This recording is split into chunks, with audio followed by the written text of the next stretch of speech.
Prezado bebê, prezada mãe, prezada irmã, louvado seja nosso Senhor Jesus Cristo. Para sempre seja louvado e nossa Mãe Maria Santíssima. Hoje é o dia da transfiguração do Senhor. A primeira leitura é tirada do livro do profeta Daniel. Daniel tem muitas visões durante a noite.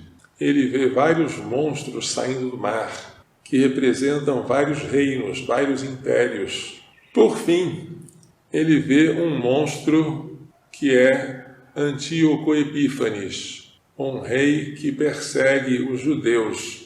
Mas depois de todos esses reinos, aparece um reino que não será destruído. Esse reino é dado ao Filho do Homem. O que é Filho do Homem? Filho do Homem é homem, no sentido frágil. Mas este Filho do Homem aparece sobre as nuvens. E a ele é dada a glória, a realeza, o poder, e todas as nações o servem. O seu poder é um poder eterno, e o seu reino não se dissolverá. Quem é que dá tudo isso a este Filho do Homem? O Altíssimo, que está sentado no trono, o Deus eterno. Portanto, Deus entrega a alguém com aspecto frágil, Filho do Homem, o seu próprio poder.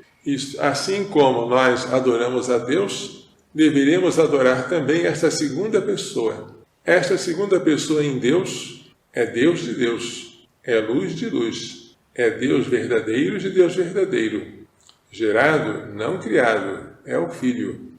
É o Filho de Deus que se fez homem para a nossa salvação, e o reino dele não terá fim.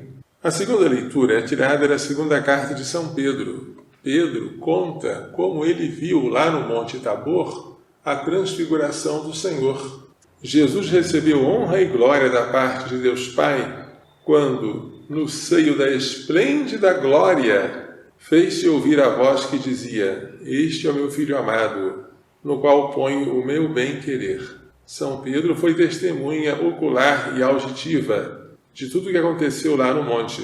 Esta voz, nós a vimos vinda do céu, enquanto estávamos com ele no Monte Santo. E se nós vimos, nós não ensinamos a nossa doutrina através de fábulas inventadas, mas de fatos que nós presenciamos, nós apóstolos. Por enquanto, diz São Pedro, nós não vemos a mesma glória que havia no Monte Tabor. Veremos no céu. Por enquanto, nós temos que usar uma lâmpada que brilha em lugar escuro, até que o dia clareie. Que lâmpada é essa? A palavra da profecia. Hoje nós lemos a Bíblia, nós escutamos a Sagrada Escritura, o Evangelho, que são como uma lâmpada neste lugar escuro, até que brilhe a estrela da manhã em nossos corações. Na verdade, nós já deixamos as trevas, se fomos batizados, mas ainda não estamos em plena luz, porque nós não vemos a Deus. Estamos no meio do caminho, e neste meio do caminho é necessário usar lâmpadas. E as lâmpadas são a palavra da profecia que Deus deixou para nós. O Evangelho mostra, segundo São Mateus, o episódio da transfiguração. Jesus havia falado aos discípulos que alguns deles não morreriam antes de verem o Filho do Homem no seu reino. 6 dias depois, Jesus tomou consigo Pedro, Tiago e João e os levou a um lugar afastado e alto, que a tradição identifica com o Monte Tabor. Ele foi lá para orar, e o seu rosto se tornou como o sol, e suas roupas ficaram brilhantes, e apareceram Moisés, que representa a lei, e Elias, que representa os profetas, conversando com Jesus. É todo o Antigo Testamento que conversa com Jesus, que veio nos fazer uma nova aliança. Pedro toma a palavra e diz: "Senhor, é bom ficarmos aqui. Se queres, vou fazer aqui 3 tendas, uma para ti, outra para Moisés e outra para Elias." Ele está entusiasmado com a maravilha daquela visão. Aquela cena já é o céu. Para que descer daquele monte? Vamos fazer tendas para ficarmos lá para sempre. Mas ele não sabia o que estava falando. Enquanto falava, uma nuvem luminosa os cobriu com sua sombra. Esta nuvem representa o Espírito Santo. E da nuvem uma voz dizia: Este é o meu Filho amado, no qual pus todo o meu agrado, escutai-o. Temos aí a voz do Pai, primeira pessoa. Temos o Filho, segunda pessoa. E o Espírito Santo na nuvem, terceira pessoa. São as três pessoas divinas que se manifestam no Monte Tabor. Esta manifestação das três pessoas da Santíssima Trindade chama-se teofania. Quando os discípulos ouviram aquela voz, ficaram muito assustados e caíram com o rosto em terra. Jesus se aproximou, tocou neles e disse: Levantai-vos, não tenhais medo. Eles ergueram os olhos e não viram mais ninguém, só Jesus. Acabou o Antigo Testamento. Agora, tudo que Moisés e Elias falaram, ou ensinaram, ou fizeram, se resume em Cristo. E Jesus manda que eles não contem a ninguém aquela visão até que o Filho do Homem ressuscite dos mortos. Ou seja, aquilo lá é uma amostra da glória da ressurreição futura. Depois que Jesus ressuscitar, eles podem contar o que viram, como, aliás, São Pedro contou na sua segunda carta.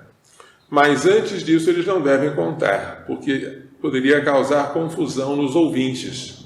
Para que a transfiguração?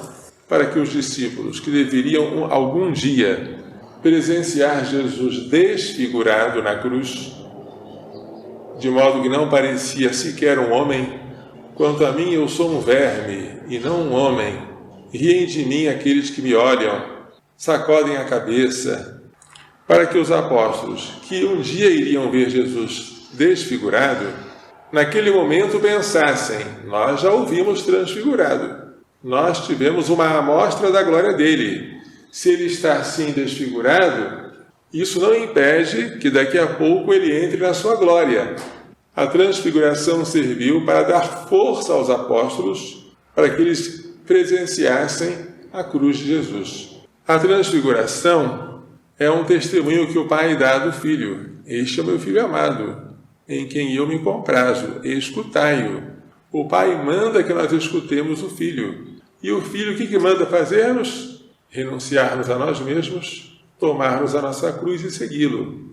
Antes de entrarmos na glória, temos que descer do Monte Tabor e subir a um outro monte, que é o Monte Calvário.